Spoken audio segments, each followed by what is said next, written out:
thrilling adventures of the Shadow are on the air, brought to you each week by the Blue Coal Dealers of America. These dramatizations are designed to demonstrate forcibly to old and young alike that crime does not pay. Before the Shadow begins today's adventure, let me ask you, are you householders starting the new year the Blue Coal way? I hope so, because Blue Coal is America's finest home fuel. It gives you steady, even, helpful heat with the least effort. For you see, the Blue Coal way is the easy way to heat your home. Blue Coal requires less attention, gives you greater heating comfort at less cost. What's more, an order of Blue Coal entitles you to the full benefit of extra home heating service. So phone your friendly Blue Coal dealer tomorrow, won't you? Start the new year the easy, economical Blue Coal way.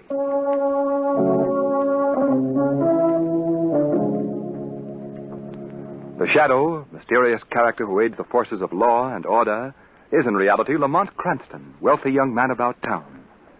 As the Shadow, Cranston is gifted with hypnotic power to cloud men's minds so that they cannot see him. Cranston's friend and companion, the lovely Margot Lane, is the only person who knows to whom the voice of the invisible Shadow belongs. Today's story, The Ghost on the Stair.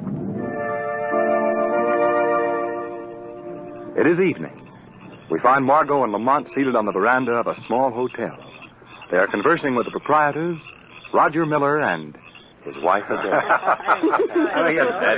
I should say that you and Roger have discovered the ideal way to live. Really, Lamont? Yes, I should be quite content to change places with you. No. I'd like nothing better than to spend my days just sitting here on the veranda, observing the daily life of this delightful old southern town. Oh, here. Listen to old Pappy Cranston. There's the dear. cross I have to bear. Margot just doesn't understand me. Oh, I know you too well, my friend. Oh, is that so? Yes, you'd be running this hotel for 5 minutes when up would pop a murder or a crime or a mystery, and you'd be off to the races again. Well, if it's a mystery he wants, he wouldn't have to leave the premises. Well, what do you mean, Roger? Oh, forget it. Now, there you see. One sniff, and he's on the trail. Don't pay any attention to my facetious femme, Roger. What were you referring to? Oh, it's not very exciting, Lamont. Our mystery is why we can't get the guests to stay at the hotel. It's not really a mystery, Roger. Why don't you tell them the whole story? Yes, please do. Well, as you know, about a month ago, I inherited this place from my uncle. Yes, I remember. Since we've taken possession, no guest has ever stayed here more than one night. What? I said that no guest has ever stayed more than one night. Well, why's that, Roger? Because there's a ghost legend, a jinx on the place. A jinx that's lasted for almost 100 years. Oh, it's not really a jinx, Roger. Now, what else would you call it, Adele? We're not making a go of it, are we? There's only one reason for our failure, isn't there? No, what is this reason? It's the house itself, the evil reputation that it bears. Well, I may be a bit dull, but I don't follow you. Well, this wasn't always a hotel, Margot. It was originally a plantation. 100-odd years ago, it was owned by a family named Branch. During the Civil War, it was used as a hospital by the Confederate forces. It was in that period that the tragic event occurred that has placed a curse on this dwelling down through time to the present day. Well, what was this thing? What happened? A young Union soldier was a prisoner in the hospital. His nurse was the daughter of the house, Becky Branch. And you can guess what happened. They fell in love? Yes. The boy was fond of music, and every night Becky Branch would play for him on the spinet. One night, as she sat playing, the boy softly called out to her. Becky. Oh, yes, John. The doctor told me today that my wound was practically healed. Your wound?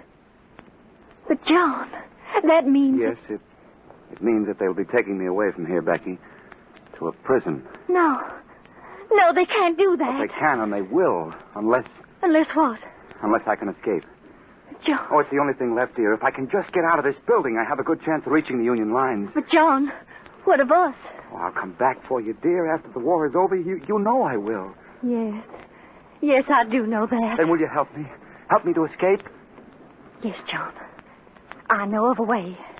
A way for you to get out. Young Becky Branch plotted his escape. Finally, after a tearful farewell, the boy prepared to leave. I'll just keep playing. They'll think you're still here with me, John. All right. Goodbye, darling. Goodbye.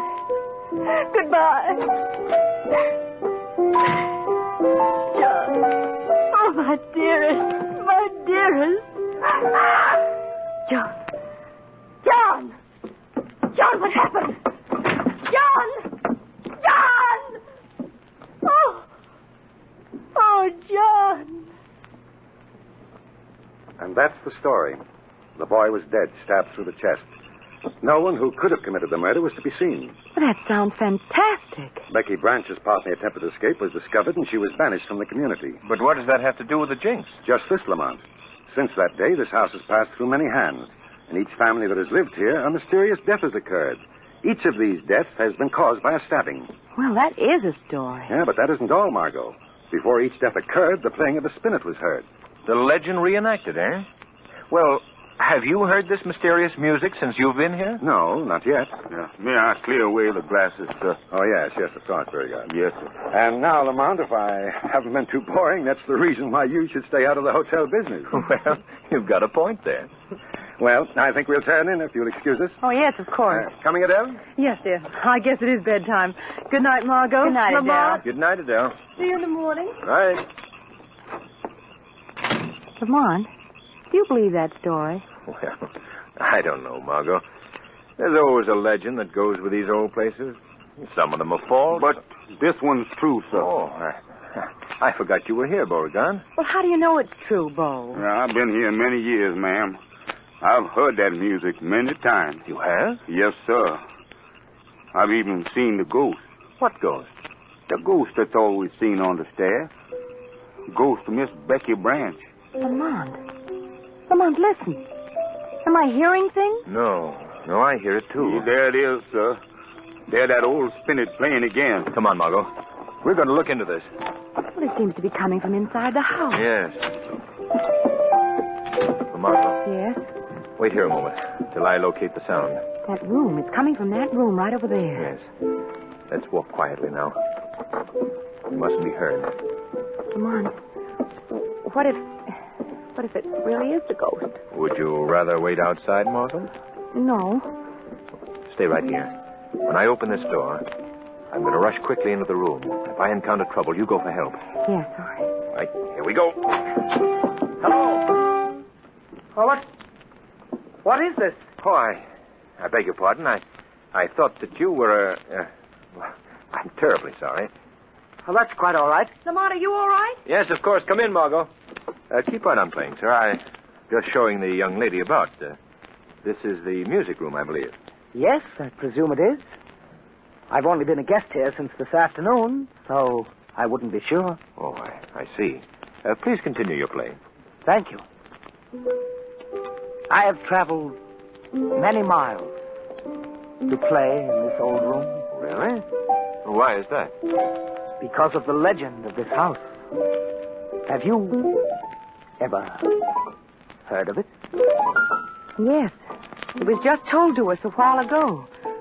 In fact, we thought that you were... You thought I was the ghost of Becky Branch? No. But I have come here to seek inspiration from her departed spirit. Oh, I see. I'm a composer. I've come to this old room because here I can sense the presence of the departed.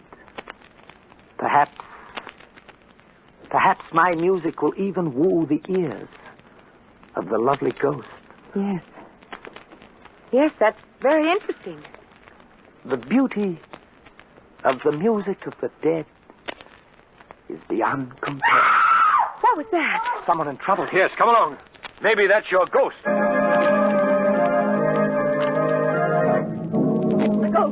The ghost again. Oh, now you must calm down, Mrs. Turner. Oh, I'm sorry. I didn't mean to upset everyone. It was just so startling. What's the that trouble? What happened? Oh, Lamont, this is Mrs. Turner, a guest here at the hotel. Oh, how do you do? How do you do? Was it you that screamed, Mrs. Turner? Yes. What yes, was wrong? It was. Well, I was on my way to my room when I happened to glance down the stairwell and saw a woman coming up the stairs to the second floor. Yes? Thinking it was Mrs. Miller, I went to greet her. When I reached the head of the stairs, there was no one there. What? No, it was such a shock that I just screamed, I guess. Was it you, Adele? No, indeed, I was in my room. Oh, I see. Well, are there any other women guests in the hotel, Roger? No, no others. Well, perhaps you just imagined you saw someone, Mrs. Turner. No, I'm positive I saw a woman. Of course you did. What? She saw the ghost. The ghost of Becky Branch. What did you say, Mr. Simeon? It was Mrs. Turner's privilege to see a very old resident of this house, the spirit of Becky Branch. What's he saying? Are there really ghosts here? Of course not. That's not true, Mrs. Miller. Now, what makes you so sure of that? If you want proof of my statement, Mr. Miller, just be awake and listening at the witching hour of 3. Why? What'll happen? You will hear music. Lovely music. Played on the spinet by the ghost that Mrs. Turner saw on the stair. Now, look here, Mr. Simeon. You're not frightening us, so why don't you stop your little game? Yes, we're all getting upset over nothing. I'd advise that we all go to bed. I agree, Lamont. We can go to bed. We can lock our doors. But we can't lock the ghost out. Come now, Mrs. Turner. You're all upset. Come along. I'll see you to your room. You're right, Adele. Come along, Margot. All right. We'll let these good people get some sleep. Righto. Good night, everyone. Good night. I Good night. warned you. Hey, Lamont, did you really mean to make light of that little episode? Only to ease the poor woman's mind. Do you suppose she really saw someone? I don't know. But there's a more important question to be answered. What's that? I'd like to know just where Mr. Simeon has acquired his extensive knowledge of the habits of the so-called ghost of Becky Branch. Yes, I noticed that he seemed to know the whole story. He knew much more about it than Roger Miller does. I think, Margot, that our Mr. Simeon is going to be called on to answer a few questions by the shadow. Perhaps before the night is over, we'll have our ghost.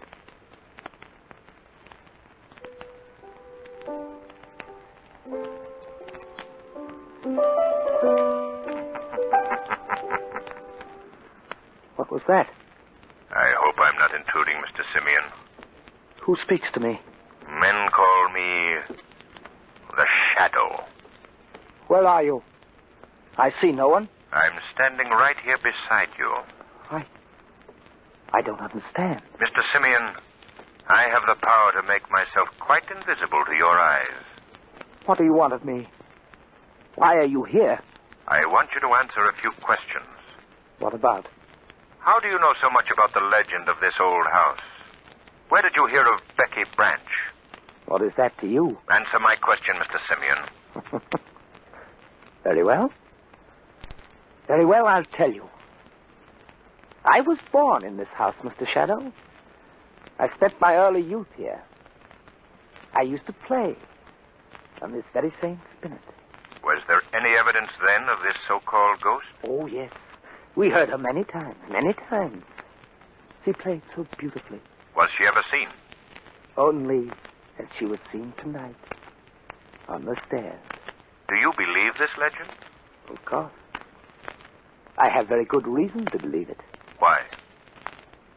On the second floor, by the staircase, my father was found, my stepfather, stabbed to death. Who did it? Who killed him?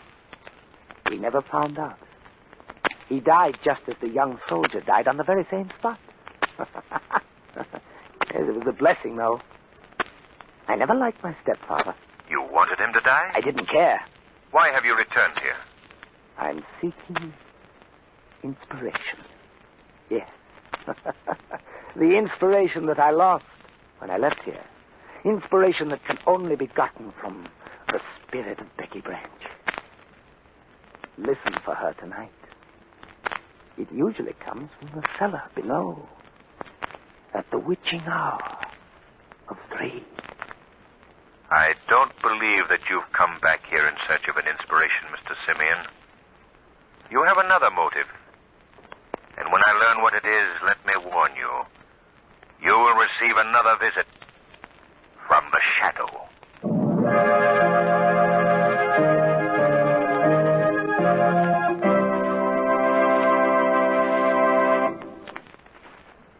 What is Mr. Simeon's true motive?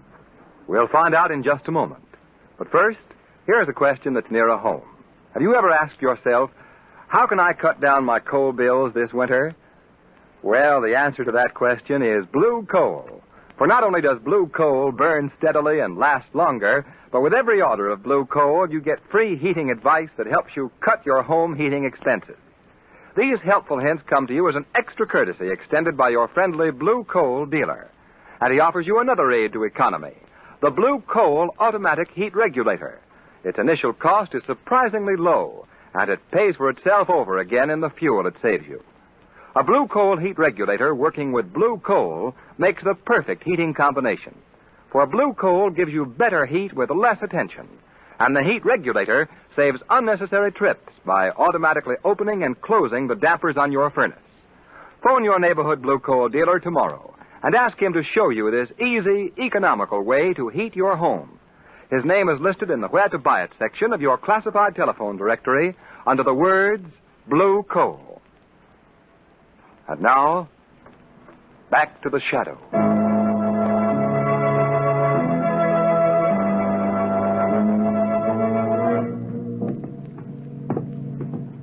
Lamont.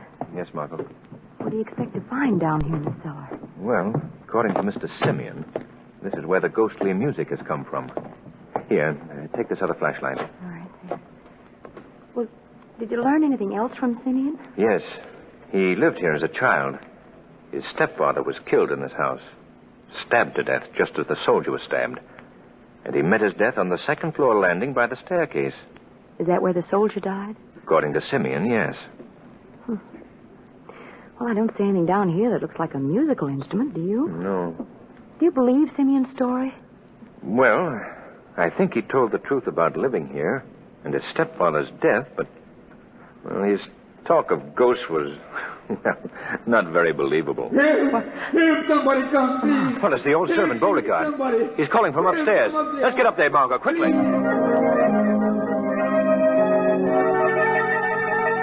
Oh, Lordy. Lordy, oh. What is it, Bo? What's the trouble? Look there, Mr. Cranston. What? It's Mr. Simeon. Yes, Lamont, what Hey, you better not look, Margot. It's Simeon. He's been stabbed in the chest. Oh, is he dead? Yes. Oh, Lordy, just like the Yankee soldier. Just like what happened to him. The ghost done it. That's what... Be quiet, Bo. What's wrong here? Why were you calling out, Bo? Look, Master, look. Good heavens. What happened? Simeon was stabbed in the chest. He's dead. How did it happen? I don't know. When did you discover this, Bo? I just come walking down the hall, sir, and there he was, stretched out like you see him now. Oh, I see. Oh, Roger, you sleep on this floor, don't you? Yes. Did you hear anything? Sound of a struggle or a fight? No, not a thing. Oh. Well, we'd better call the police at once.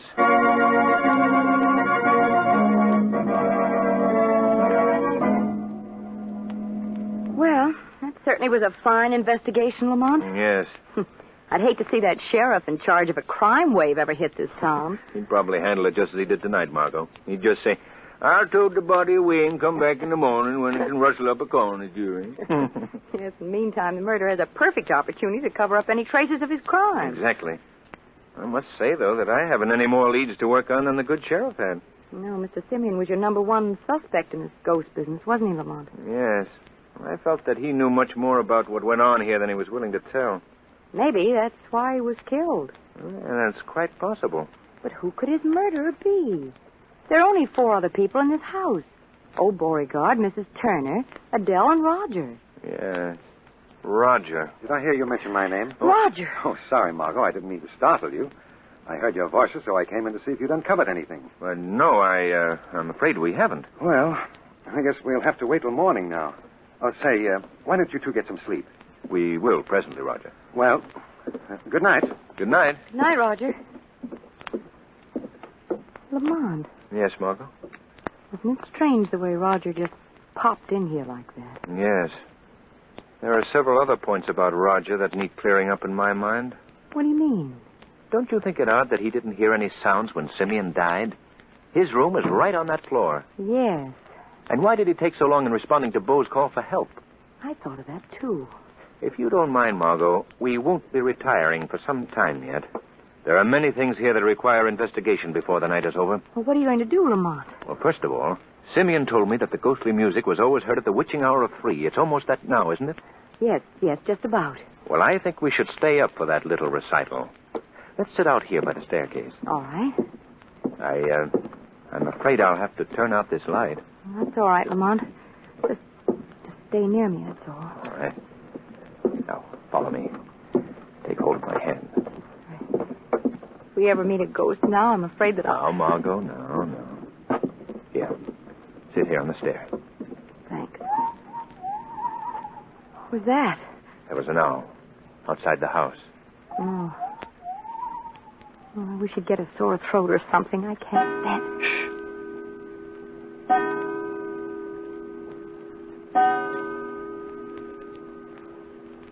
Well, according to Mr. Simeon's story, it's time now for the concert to be...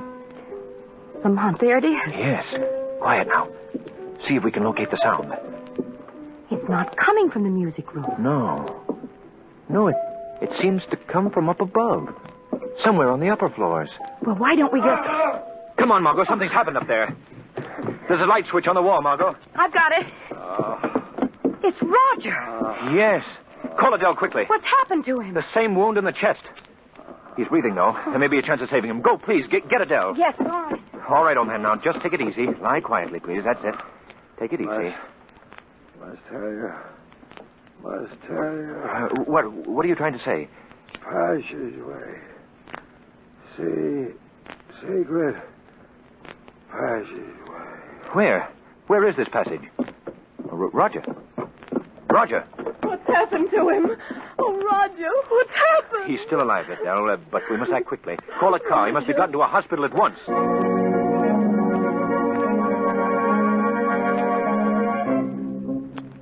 It was much more important for Adele to regain consciousness to call us at once.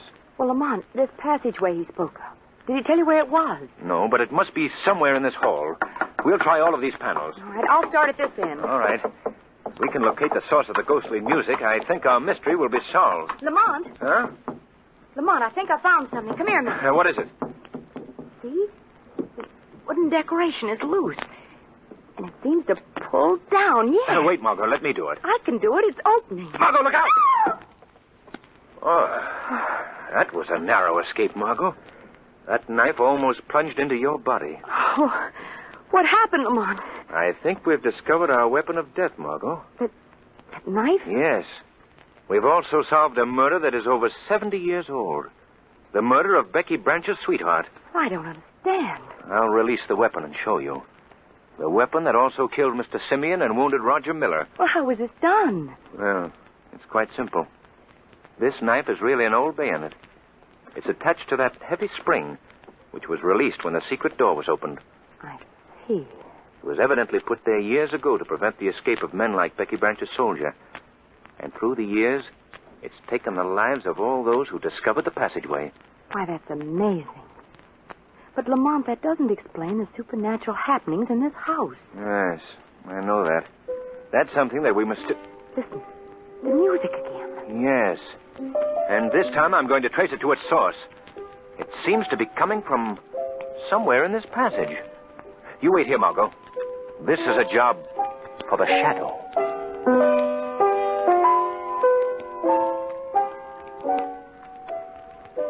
If I play, he'll return. He must return. But it's been so long. Old woman. Oh. Did someone speak? I did. What are you doing in this house? Playing my spinet. Who are you? I'm Becky. Becky Branch. John. John, it's you. It's you. You've come back for me at last. You are Becky Branch? Yes. Don't you know me, John? Don't you remember me? I've gotten older. I've been waiting for you so long, so many years. You've been waiting here, in this house? Just at night. Only in the night I return here. They sent me away, John. They sent me away when you escaped. You remember that night when I played for you as you left? I was away for many years. Then I returned. No one in the village knew me. I could go and come as I pleased. So I came to the house here at night by the cellar entrance and played just as I'm playing now, hoping that someday my playing would bring you back to me. You've waited many years. Many years, John. But it's all worthwhile now. You've come back to me. You've come back to me. I'm so glad. Now I won't have to...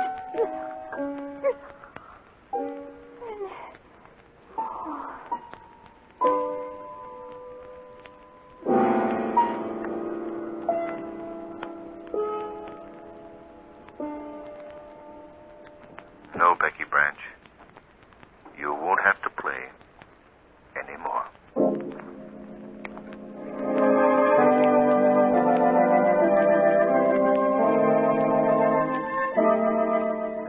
Well, I'm happy to hear that Roger's doing so well, Adele. He's doing splendidly. The doctor thinks he can come home by the end of the week.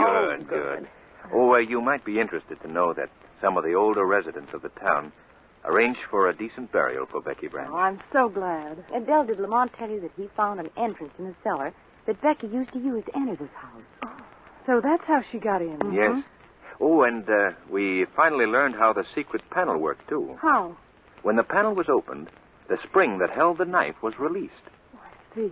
And after the stabbing, the door sprang shut, returning the knife to its former position. Yes, dinner is served, Mrs. Miller. Thank you, Bo. You know, there's one point that you haven't cleared up yet, Lamont, and that's the ghost on the stair. Oh, Margot, I'm afraid I have no answer for that. Yeah, I can explain that, Mr. Cranston. Oh, can you, Bo? Yes, sir. That was the real ghost.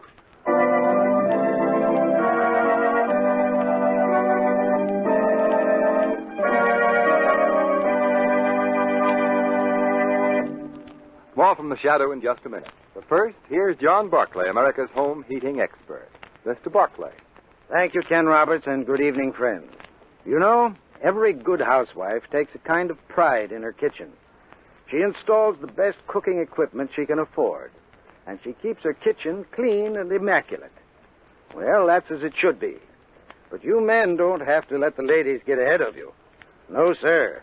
You can have your cellar just as modern and clean and immaculate as your wife's kitchen. And it won't cost you anything either. As a matter of fact, you'll save money just by following the advice I've given thousands of other householders.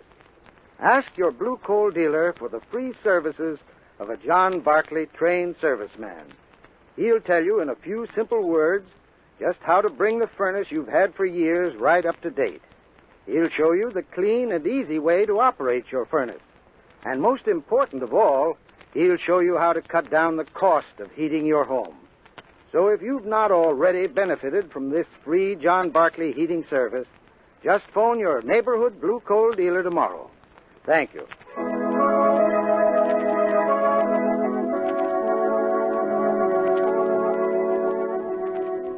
Today's program is based on a story copyrighted by the Shadow magazine. The characters, names, places, and plot are fictitious. Any similarity to persons living or dead is purely coincidental. The weed of crime bears bitter fruit. Crime does not pay. The Shadow knows. Next week, same time, same station, the Blue Coal Dealers of America bring you an adventure of the Shadow unequaled for sheer terror and stirring dramatic action. So be sure to listen, and be sure to phone your friendly Blue Coal dealer for greater heating comfort at less